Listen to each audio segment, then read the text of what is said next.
Linus Hutchinson. This is my final project about the water cycle.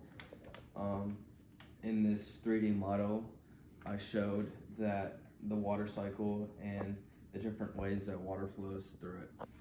To start off, I have the sun. And the sun is important because it evaporates water to keep the water cycle going. Number 2 would be condensation. Condensation is when water vapor rises and condenses, often forming clouds.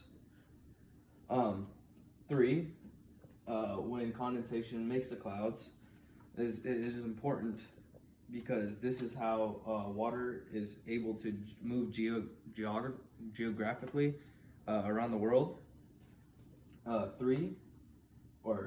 4, precipitation is important because the main way the water in the skies comes down to the earth is through precipitation.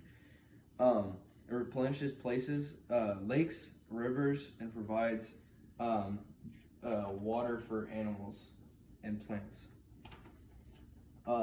Number 5 would be infiltration. Infiltration is the downward entry of the water into the ground, which helps feed the soil.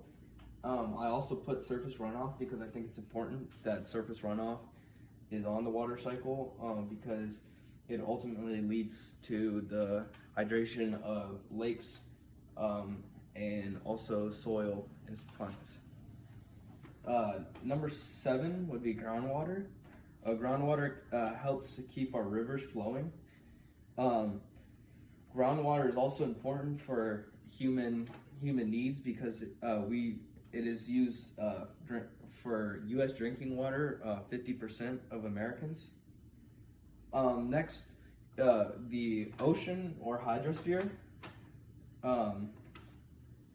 This is the main bodies of water that help the water cycle keep going.